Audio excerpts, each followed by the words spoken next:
안녕하세요. 저는 이제 막 돌진하는 아이를 키우고 있는 30대 초반의 주부입니다.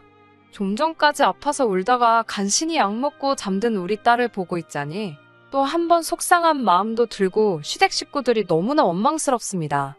남편의 청혼을 정식으로 받아들인 후 며칠이 지나지 않아 남편은 시부모님이 저를 너무 보고 싶어 하신다며 자기 집에 인사를 가자고 했습니다. 긴장되고 떨리는 마음으로 시어머니가 좋아하실 듯한 꽃과 작은 선물을 사들고 남편의 본가로 인사를 드리러 갔어요. 시어머니는 말수가 없고 조용하신 분이셨습니다. 반면에 시아버지는 목소리가 크시고 마치 집안의 왕처럼 행동하시는 느낌이었어요. 저는 남편이 그런 시아버지를 닮지 않아서 참 다행이다라는 생각이 들었습니다. 남편은 절대로 화를 내는 법이 없었고 상대의 기분을 잘 맞춰주는 자상한 성격이었으니까요. 시아버지는 저에게 결혼하면 아이는 언제 가질 거냐고 물으시더라고요. 생각지도 못한 시아버지의 질문에 제가 순간 당황해서 우물쭈물하느라 대답을 못하고 있으니 생각해본 적 없냐고 하시면서 당신은 저희가 빨리 아이를 가졌으면 좋겠다고 그러셨어요. 자기 주변 친구들은 다 지금 손자 손녀 보고 할머니 할아버지 소리 듣는다며 부러워 죽겠다고 하시더라고요. 저는 그런 시아버지의 행동이 솔직히 좋아 보였습니다. 비록 괄괄하신 성격 같기는 했지만 그래도 손자 손녀를 기다리신다는 건 그만큼 사랑이 많다는 거라고 생각했거든요. 사실 저는 편부모 가정에서 자랐거든요. 저희 부모님은 제가 중학교에 입학했을 무렵 이혼을 하셨고 저는 어머니 손에서 자랐습니다. 친정아버지는 이혼 후 얼마 뒤 다른 분과 재혼하셨다는 소식을 친정어머니를 통해서 들었고 그 이후로 따로 왕래를 하지 않고 살았습니다. 그렇게 표현에 서투실지언정 사랑이 많은 시아버지를 만나게 된 게 기쁘고 좋았습니다. 그런데 지금 그런 시아버지 때문에 이혼을 생각하게 되었네요. 제가 임신 6개월 정도 됐을 무렵 시아버지의 생신을 축하하기 위해 시댁에 가게 되었습니다. 사실 제가 남들보다 양수가 많은 편이라 임신 기간 동안 외출을 자제하고 있었거든요. 그런데 시어머니가 아무리 몸이 안 좋고 무거워도 시집오고 처음 맞는 시아버지 생신이니까 시댁에 오라고 하시더라고요. 그러면서 올 때 미역국하고 갈비 정도는 해올 수 있지? 그러셨어요. 사실 얼마 전에 친정어머니도 생신이셨는데 친정어머니는 몸도 힘든데 무슨 생일이냐면서 나중에 애 낳고 같이 맛있는 거나 먹으러 가자고 하셨거든요. 제가 결국 친정어머니께 상황을 알리니 걱정 말라면서 엄마가 다 해줄게 그러시더라고요. 그러고는 정말 친정어머니가 미역국에 갈비까지 다 해주고 가셨습니다. 다행히 시부모님은 제가 준비해 간 음식이 너무 맛있다면서 절 칭찬하시고 좋아하셨어요. 그런데 문제는 생각지 못한 곳에서 터졌습니다. 시아버지가 임신한 며느리인 제가 있는데도 거실에서 줄담배를 태우시더라고요. 보다 못한 시어머니가 담배 좀 끄라고 한마디 하시니까 어디 며느리 앞에서 남편한테 이래라 저래라 하고 있느냐며 제정신이 아니냐고 며느리가 보고 배우면 어떡하냐고 막말을 하시더라고요. 시어머니가 솔선과 수범을 해서 지아비를 하늘같이 모시는 모습을 보여줘야 며느리인 저도 우리 아들을 우러러보지 않겠냐고 목이 터져라 외치셨어요. 남편도 창피한지 딴청만 부리고 있었고요. 앞서 말씀드렸듯이 시아버지는 고집도 세시고 목소리도 크시고 쉬운 성격은 아니십니다. 게다가 흡연과 음주라는 안 좋은 생활 습관도 가지고 계셨어요. 남편 말에 의하면 술이 정말 심할 때는 일주일에 한 번은 경찰서에 가서 모시고 와야 할 정도였다고 하더라고요. 담배도 하루에 2갑은 피실 만큼 굴초십니다. 물론 이 모든 건 시아버지의 성향이고 기호사항이니 며느리인 제가 하시라 마시라 할 일은 아니지요. 그래서 저도 시아버지께 한 번도 싫은 티를 낸 적이 없습니다. 단지 건강에 안 좋을 것 같으니 항상 줄이시라고 말씀드리고 부탁드렸습니다. 그러는 와중에 제가 임신을 하게 되었고 그때부터는 시아버지의 그런 생활 습관들이 솔직히 정말 신경 쓰이긴 하더라고요. 간접흡연이 그렇게 안 좋다고 하는데 시아버지는 담배 피고도 90살 넘게 사는 사람들이 얼마나 많은 줄 아냐면서 다 지 팔자대로 사는 거라고 하시더라고요. 자기 친구 중에 술, 담배는 거들떠도 안 보던 녀석이 있었는데 그 자식이 친구들 중에서도 제일 먼저 죽었다고 하면서요. 그런 말씀을 아무렇지 않게 하시니 어쩔 수 없이 제가 시아버지를 피하는 것 말고는 방법이 없었습니다. 아무튼 그때 정말 마음이 불편하고 불쾌했지만 그래도 시집온 지 1년도 안 된 상황이라 싫은 티도 차마 못 내고 결국 토하기 일보 직전이 돼서야 집에 왔습니다. 저는 남편에게 정말 비위도 상하고 스트레스도 많이 받았다고 출산 전까지는 웬만하면 시댁에는 안 가고 싶다고 조심스레 말했습니다. 다행히 남편도 절 이해하고 자기도 속이 안 좋았더라고 그냥 다음부터는 가지 말자고 하더군요. 그렇게 시간이 흘러 몇 달 뒤 저는 눈에 넣어도 아프지 않을 딸을 낳게 되었습니다. 그런데 의사 선생님 말씀으로는 호흡기가 좀 안 좋다고 하더라고요. 생각지도 못했던 일이라 순간 눈앞이 깜깜했어요. 모든 게 엄마인 제가 뭔가 잘못해서 딸이 아픈 것만 같아 죽을 만큼 가슴이 아프고 괴로웠습니다. 친정어머니나 남편은 모두 제 잘못이 아니라고 그리고 죽을 병도 아니고 불치병도 아닌데 뭘 그러냐 하며 괜찮다고 절 위로해 주었습니다. 하지만 시부모님의 반응은 달랐습니다. 시아버지는 저더러 깔끔 떨 때부터 알아봤다면서 혼자 깨끗한 척은 다 하더니 이게 뭐냐고 빈정거리셨어요. 시어머니도 시아버지만큼 신랄하게는 아니었지만 제가 부족하고 모자라서 이렇게 됐다는 식으로 저를 대하셨고요. 저나 남편 둘 다 유난스럽게 깔끔을 떠는 성격이 절대로 아닙니다. 남들처럼 하루 3번 양치하고 목욕하고 빨래하고 그냥 상식적인 청결을 유지하고 살아요. 하지만 저희 시부모님은 저와 남편더러 무슨 깔끔병이라도 걸렸냐며 항상 뭐라 하셨어요. 남편 말에 의하면 시아버지는 원래 씻는 걸 안 좋아하시고 시어머니는 돈이 아까워서 씻는 걸 안 좋아하신다 하더라고요. 그런데 생각해보세요. 줄담배를 피는 분이 씻지도 않으니 얼마나 쩐내가 나겠어요. 시어머니는 물세 아깝다고 화장실 물도 안 내리고 몇 번씩 일을 보십니다. 보다 못한 남편이 저 올 때만이라도 두 분께 조심 좀 해달라고 했다가 며느리가 상전이냐며 욕만 진짜 엄청나게 먹었어요. 그렇다 보니 더 몸조리를 핑계로 시댁에 안 가게 되더라고요. 그러다 손녀가 태어났는데 아프다 하니 건수 잡았다는 듯이 저를 못 살게 구셨습니다. 물론 저만 구박하시는 거였다면 얼마든지 버틸 수 있었어요. 우리 딸만 예뻐해 주시면 저를 어떻게 대하셔도 참고 살았을 겁니다. 하지만 시부모님이 손녀를 그렇게 대하실 줄은 상상도 못했어요.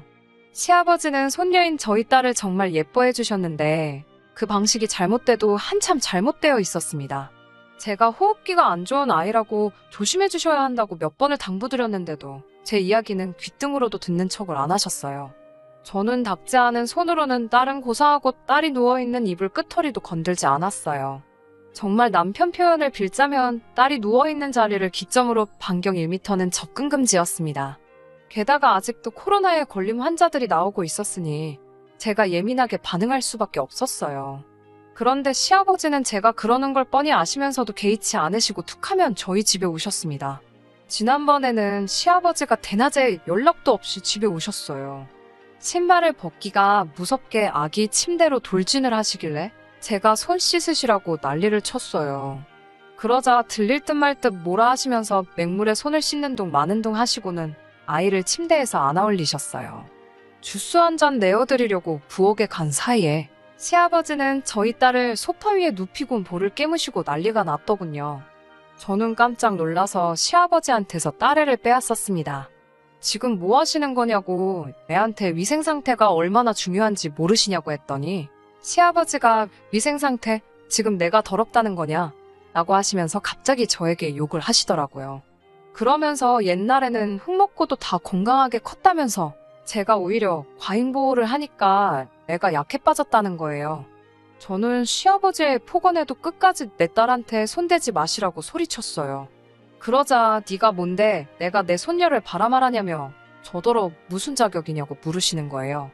어이가 없어서 제가 얘 엄마라고 제가 10달 품고 있다 내 배불러 낳은 제 딸이라고 아버님이야말로 무슨 자격으로 그런 더러운 손으로 입으로 애를 만지작거리시냐고 당장 나가시라고 소리를 지르고 아이를 데리고 방 안으로 도망치듯 들어갔어요.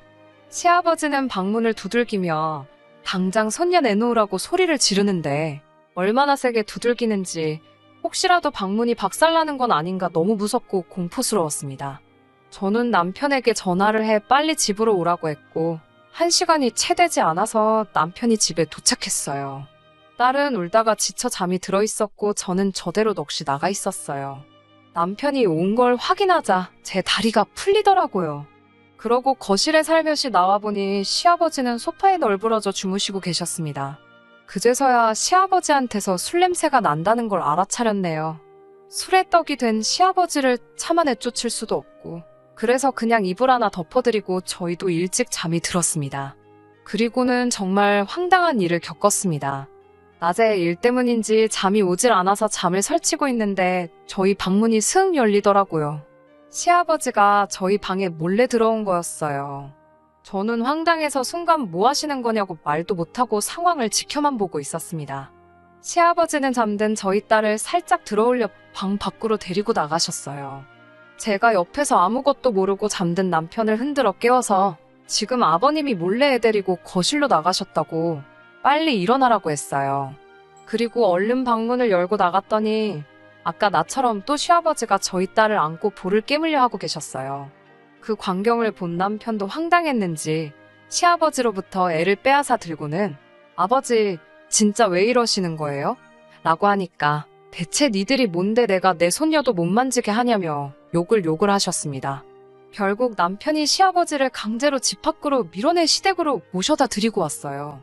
그리고 이튿날 이 상황을 어떻게 해야 하나 고민을 하고 있는데 어쩐지 딸의 상태가 평소 같지 않더라고요. 이 말을 짚어보니 불똥이었어요. 너무 놀란 저는 앰뷸런스를 불러서 바로 응급실에 가게 되었어요. 이런저런 검사를 해본 의사 선생님은 솔직히 아기가 열이 나면 해줄 수 있는 게 많이는 없다고 일단은 청결한 환경에서 아기 열 데려가기만 기다리자고 하시더군요. 그리고 저는 이 모든 게 시아버지 때문인 것 같았습니다. 열받은 남편도 시아버지께 이 상황을 전달하면서 다 아버지 때문이라고 이제 어쩔 거냐고 화를 냈나 보더군요. 다행히 몇 시간 있다 열이 내려서 집으로 돌아왔어요. 남편도 회사에 병가를 내고 같이 있는 상황이었습니다. 그런데 시아버지가 연락도 없이 집에 찾아와 현관문을 부셔져라 두들기더라고요. 저는 간신히 잠든 딸이 깰까봐 앞뒤 생각도 못하고 현관을 열었습니다. 그러자 시아버지가 신발을 벗어던지듯 집 안에 들어와 저희 딸을 찾더라고요. 남편이 지금 애 잔다고 왜 이러시냐고 막아서자 저를 죽일 듯이 노려보시면서 이래서 집에 사람이 잘 들어와야 된다며 이제껏 남편이 한 번도 대든 적이 없었는데 저 때문에 지 부모도 못 알아본다고 그럽니다. 아무래도 니들 둘 다 이제 눈에 뵈는 게 없나 보다고 저 때문에 아주 상놈의 집안이 됐다고 욕을 하시더군요. 저는 더 이상 시아버지랑 말도 섞기 싫어서 그럼 사람 새로 들이셔서 손자 손녀 새로 낳아달라 하시라고 그랬습니다. 다시는 저희 딸 볼 생각 하지 마시라고요. 그러자 네가 뭔데 내 손녀를 보라 말하냐며 제가 눈앞에 있었으면 벌써 한 대 때리고도 남았는데 운 좋은 줄 알라고 하시더군요. 그러면서 아버지 없이 컸다더니 아주 못 배운 티가 난다면서 너는 내 손녀를 낳았으니까 며느리 자리 유지하게 해주는 거라고 그러시더군요. 그 말을 듣고 있으니 저는 이 사람을 시아버지로서도 어른으로서도 존중해드릴 필요가 없겠다 싶었습니다. 저는 시아버지께 저야말로 아버님이 저희 딸 할아버지니까 그동안 그래도 그만큼 존중해드린 거라고요. 그런데 자꾸 제가 무슨 자격이냐고 그러시는데 아버님이 예뻐 죽는 그 손녀 제 뱃속에서 10달 품고 낳은 제 딸이라고 제가 그의 엄마라고 소리를 질렀습니다. 남편은 중간에 껴서 시아버지와 저를 번갈아 쳐다보더니 시아버지께 아무래도 이번엔 아버지가 단단히 실수하신 것 같다고 일단 저희 집에서 나가달라고 그러더군요. 시아버지는 눈을 희번덕 거리시면서 그럼 내 손녀 내놓으라고 그러시면서 방으로 막 들어가려고 하시더군요. 저는 도무지 이 상황이 감당이 안 돼서 경찰을 불렀습니다. 남편은 그래도 차마 자기 아버지니 어떻게 하지도 못하고 방어만 하고 있는 상황이었고 어김없이 한 장 걸치신 시아버지는 어디서 그런 힘이 나오는지 남편을 아주 밀어붙이고 그러는 와중에 경찰이 도착했습니다. 저는 경찰에게 지금 시아버지가 저희 딸을 납치하려고 그런다고 말했어요. 경찰들은 처음엔 어이없다는 듯 저를 쳐다봤지만 제 간절한 눈빛을 읽었는지 일단 어르신 나가서 저희랑 얘기하세요 라며 시아버지를 모시고 집 밖으로 나갔습니다. 하지만 경찰서에서도 그냥 단순한 집안일이라고 처리하고 아버님은 아무런 조치 없이 집으로 돌아올 수 있었습니다. 조금 어이가 없더라고요. 집안일이라고 하기에는 저는 정말 아직도 사연 적고 있으면서도 진정이 안 되는데 집안일이라고 그냥 집에 보내셨다는 게요. 남편한테는 지금 당장 짐 싸서 애 데리고 친정 가겠다고 으름장을 놓았지만 원초적으로 해결될 일이 아니란 걸 알고 있으니 정말 스트레스를 받네요. 뭐 어떻게 좋은 방법이 없을란지. 아무것도 모르고 울다 지쳐 잠든 아이만 보면 제 속이 정말 타들어갑니다. 안녕하세요. 몇 달 전 시아버지 일로 사연 보냈던 쓰니입니다. 혹시나 기다리신 분들이 계실 것 같아 후기를 이렇게 남겨드려요. 매번 술만 안 드시면 참 좋은 분이라고 자기 아버지를 비호하던 남편도 그날 일만큼은 자기 아버지 편을 들지 못하더군요. 그만큼 시아버지의 행동은 상식을 벗어나고 도를 지나치는 행동이었고 남편도 오랫동안 시아버지의 술버릇으로 인한 폭언과 막무가내로 나오시는 행동에 그동안 마음이 많이 지쳐 있었다는 사실을 털어놓더라고요. 하지만 그렇다고 이 상황을 그냥 넘어갈 수는 없었습니다. 다음날 아버님께 전화를 드렸어요. 한 번만 더 그렇게 술에 잔뜩 취해서 통제불능인 상태로 오신다면 저희들은 아버님을 고소할 수밖에 없다고요. 아버님은 혀를 차면서 뭘 제대로 알고나 떠들라고 말하며 가족끼리는 고소가 불가능한 것도 모르냐고 저희를 무시하더군요. 할애비가 손녀 보러 가는 게 그렇게 못마땅해서 고소까지 하겠다는 게 세상 천하의 말이나 되냐고 오히려 저희들을 몹쓸 자식들 취급을 하셨습니다. 아버님 말씀대로 직계존속에 대한 고소는 불가능한 게 사실이지만 아버님이 간과하신 게 있었습니다. 이 경우가 가정폭력일 경우에는 말이 다르다는 걸요. 아버님의 주폭이나 언행도 가정폭력에 해당하는 사항이고 이 부분이 신체적인 피해가 아닐지라도 정신적인 피해를 이유로 가정폭력에 해당한다고 하더라고요. 아버님이 알고 계시는 것과는 다르게 고소가 가능하다는 이야기였습니다. 하지만 결국 아버님은 또 저희들의 경고를 무시하고 약주 한 잔 걸치시고 손녀 보겠다고 찾아오셨어요. 저번처럼 문 앞에서 실갱이조차 하기 싫었고 그날은 결국 문 앞에서부터 경찰을 불러 아버님을 집으로 돌려보냈습니다.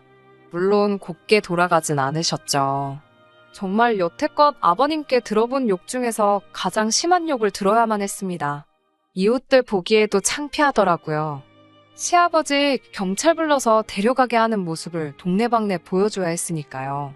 그래서 결국 말한 대로 아버님을 고소하기까지 이르렀습니다. 아버님도 고소장 접수되고 본인이 고소당했다는 사실을 아셨을 때 많이 당황하더라고요. 남편 보고는 천하의 후레자식이라고 다른 사람도 아니고 자기 아버지를 고소하는 아들이 세상 천하에 어디 있냐며 소리를 지르셨죠. 저 때문에 자기 아들이 저런다는 것도 또 빼먹지 않으셨고요. 하지만 또 법정에 출두하셨을 때는 지레 겁먹은 듯한 표정이시더군요. 아버님의 주폭을 이유로 정신적 폭력이 인정되어서 접근금지 명령 처분을 받는 걸로 끝이 났습니다. 막상 징역을 살 수도 있다는 말 때문인지 아버님은 정말 판결이 끝난 이후로 한 번을 나타나지 않으셨어요.